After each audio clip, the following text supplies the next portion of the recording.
Okay, wait a minute. When I tell you, you are going to need some tissue, woo, to wipe them eyes. Girl, you are going to need some chips or popcorn, whatever snack you like to eat. And you may even need your heating pad. Yes, I got it right here. See, this heating pad you can put over your shoulder.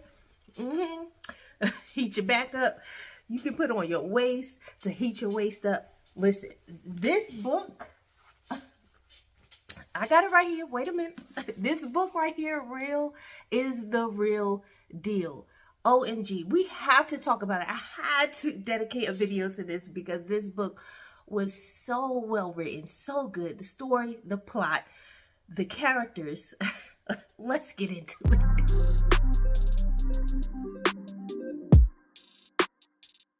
If you are new here, thank you so much for tuning in. I definitely appreciate you. I am Darnaya Darice, first name, middle name. On this channel, I do lifestyle motivation and bookish content. I am here to empower you, inspire you, encourage you, and push you, give you a little nudge when you start to slack up and hold up or try to give up.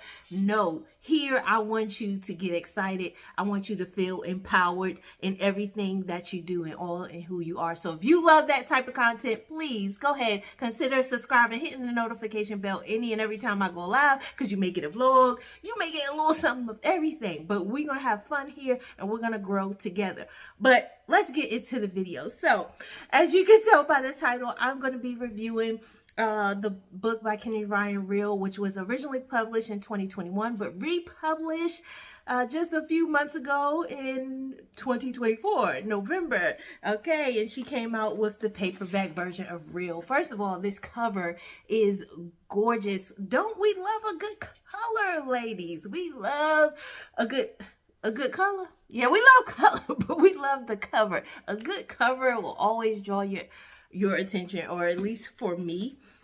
But before I get into that really quickly, I wanted to show you my bookmarks. So I have two bookmarks, and I thought of a theme or a challenge or a thing for this year is for each month of 2025, I get a different bookmark to read. So this was my January bookmark here, and it has a cover because I got these two from Barnes and Nobles, but it says, "Though she be but little, she is fierce." And we are fierce over here, aren't we? Yes, we are.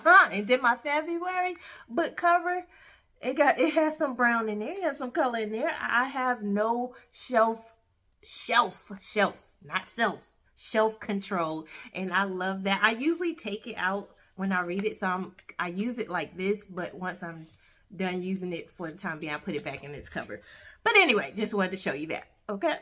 All right. So let's get back to it. So this book, I am so glad I first heard about Kenny Ryan. This is my first Kenny Ryan read. Can you believe it? My very first. And I'm so pleased. I'm so thankful.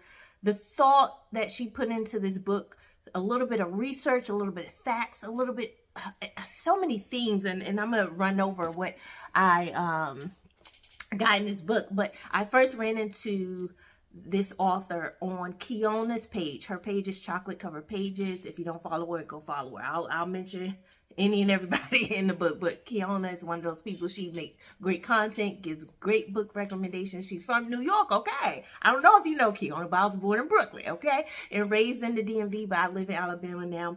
And so I'm so glad I saw that interview of her and Kenny Ryan. And what made me pick up Kenny Ryan's work, and I was like, I gotta read her work. I don't care where I start, but I have to read it, was she was answering a question about trauma. You know, like, oh, we got a lot of books about trauma. We live trauma as Black people, or anyone in general. And it's like, her response was, I never write trauma without healing. And this book just was such a great embodiment of that thought, of that purpose, or that resilience, and that conclusion that she came with. This book opens up with the very first sentence is the magic hour, and the very last sentence of the book, of the story, it closes with, it's the heartbeat forever. I have my reading journal and I have notes. If you know me, I carry a note journal everywhere because I take notes. Okay.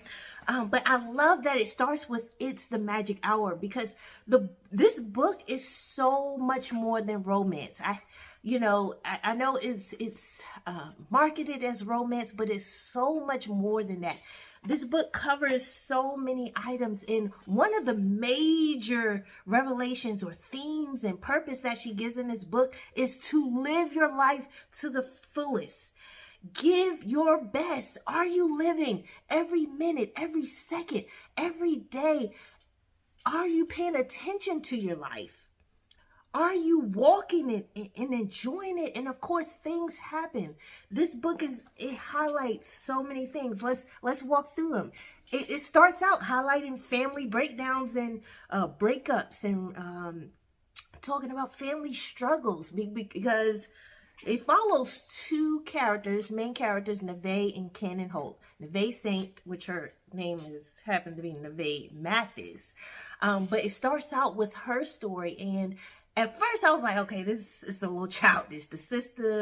She has a sister who slept with her fiance. She was only 18. She was about to go to college, but she was considering staying home in her small hometown to be with the boyfriend who was the fiance. But the fiance got the sister pregnant, and she got upset, and she ended up, let me go to college, let me go to Rutgers, let me major in film and drama and live my life and move on. But she held such resentment just from that moment, and I was like, why we gotta go through this? First of all, the sister, grow up, you know better, okay? But also for the main character Nevaeh, it's like I was wanting her to grow up as well. Things happen. People are people. Even your family members, they may disappoint you, they may upset you, they may do things that betray you. But guess what? These are adults, and both are consenting, and you have to realize that people are people. People will do people things, but there is a level of grace that needs to be had, because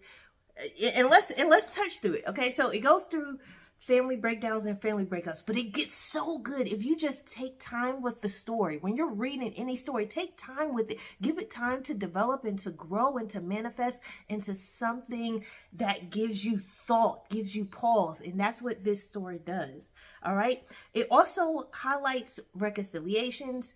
It covers health struggles. The main character, Nevaeh, she struggles with lupus, and you feel her going through pain and navigating the acting world. It's another book about actors, thespians, and it tells a beautiful story of her navigating from Broadway to her first big film with the director, Cannon Holt, who ultimately becomes her love interest.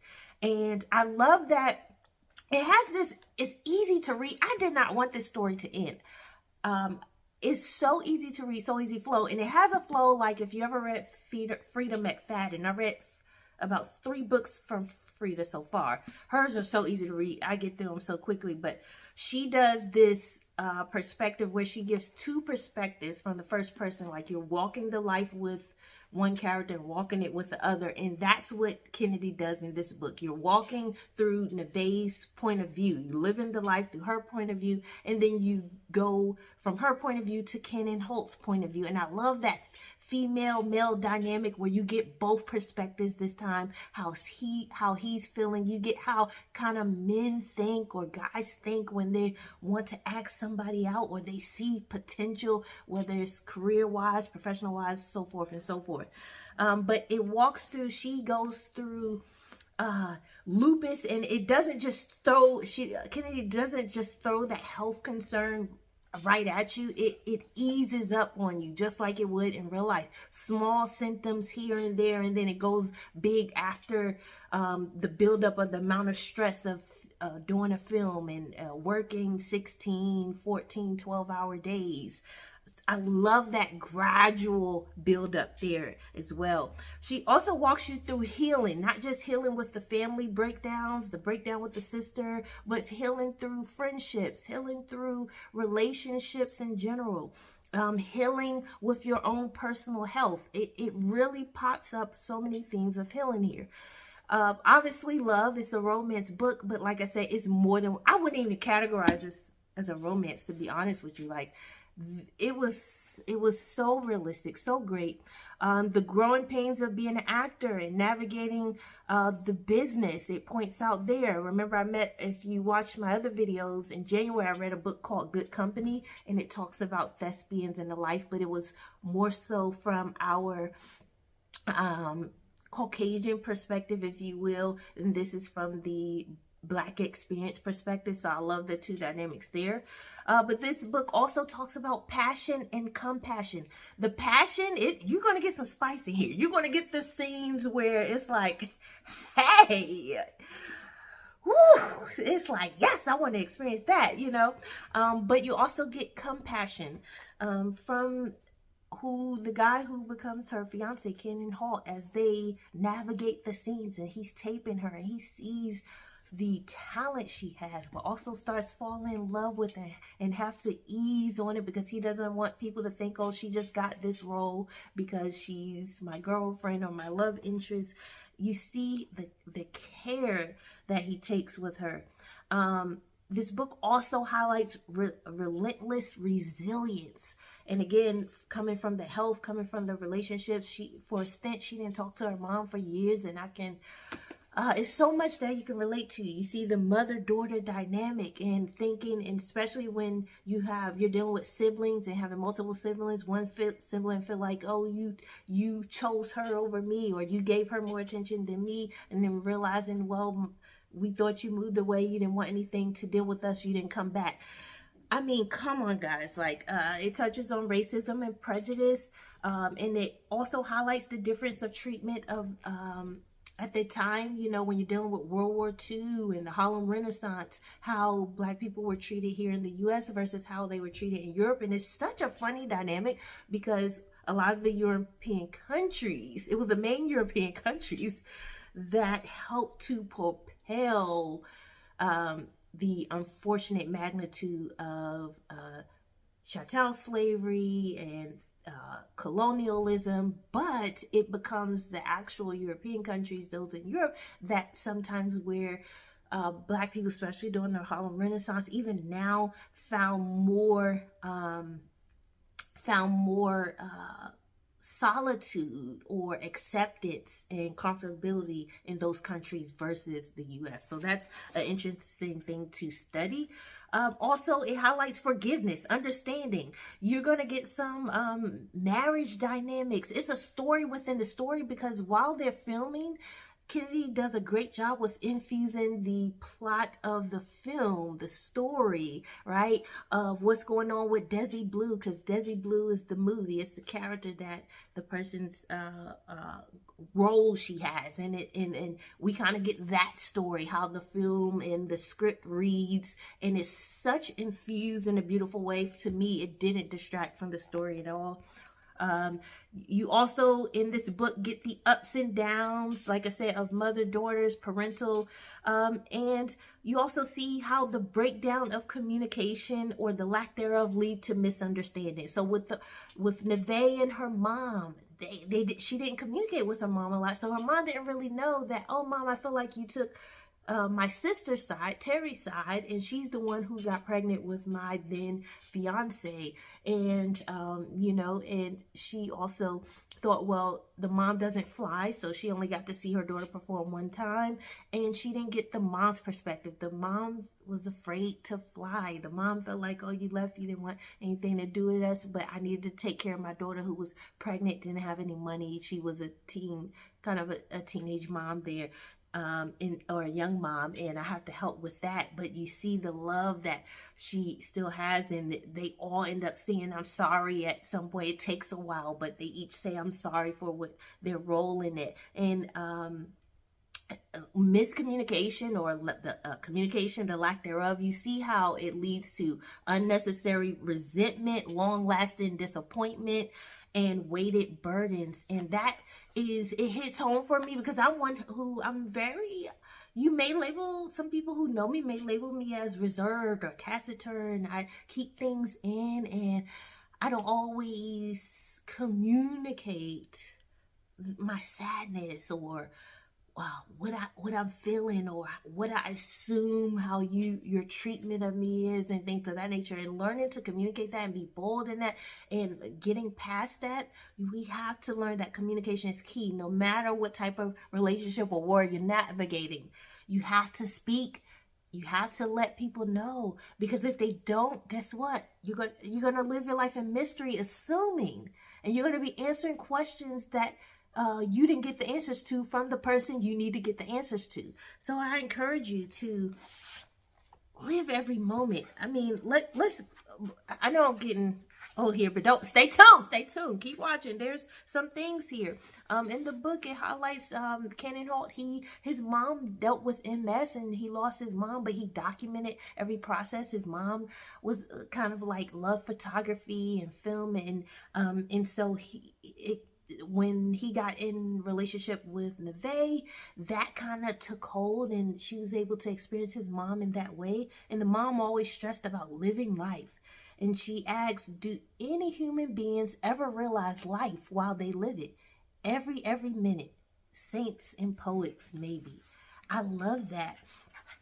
Also, at the beginning, I love the perspectives that Mr. Cannon gives. He says, even if I don't agree with someone, I never discount the opportunity to learn something I hadn't considered.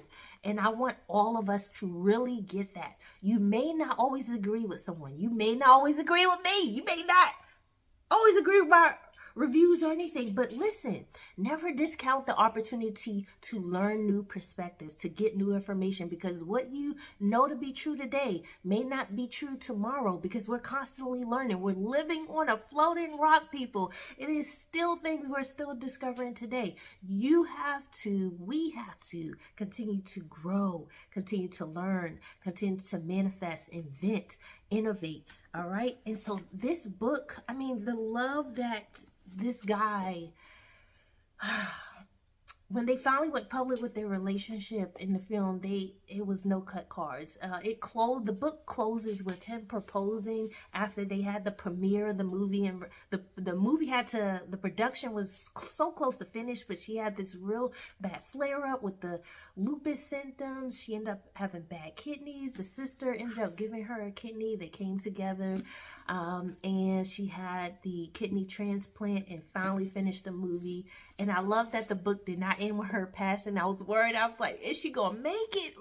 Lord, please let her make it. But she makes it, and after they leave the premiere, the after parties, and he gives this speech. He's crying in tears, and he was there every step of the way with her.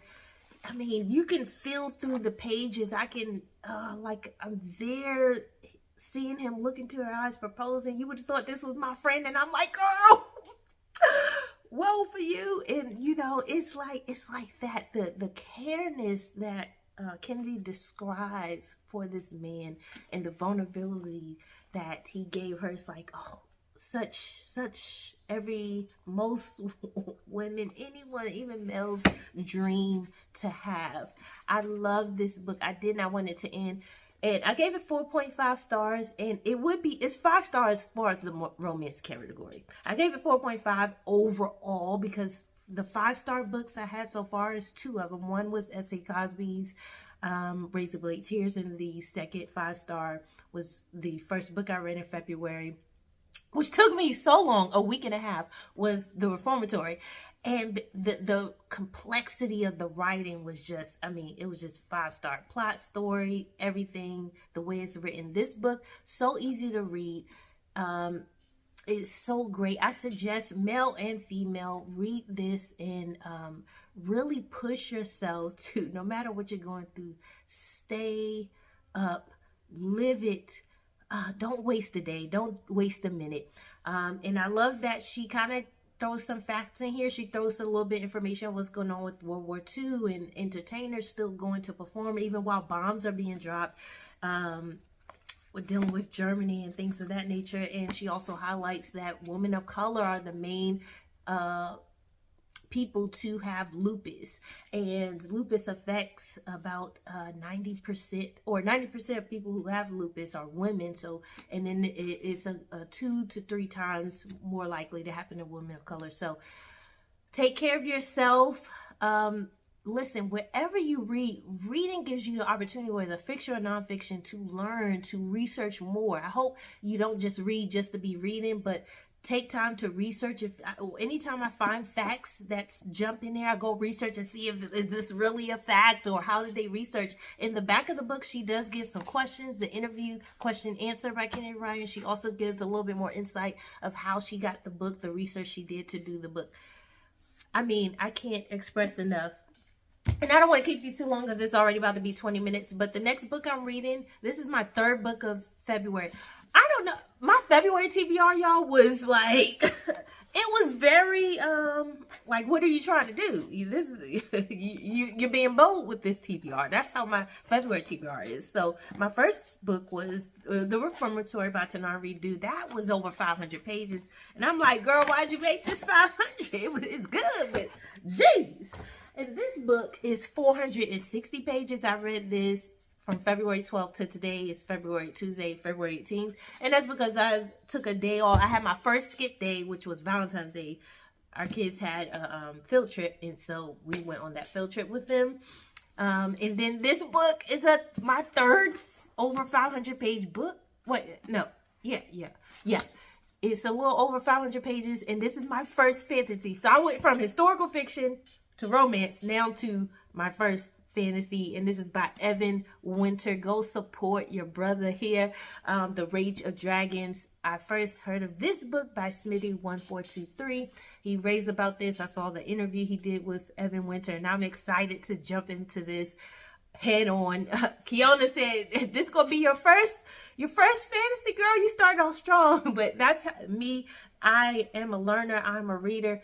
I'm a student of life, so it doesn't scare me to jump right into it. And so this is going to be my next read. I have 4 more books on my February TBR, and it's only about, a week and a half left in February, but we're going to see if we get through all of them. So stay tuned to my next video. But if you don't remember anything else from this video, remember to love yourself, love others, and whatever you're fighting through, whatever you're battling, never forget to keep rising. Taking, just be. Don't take it. Taking, just don't be.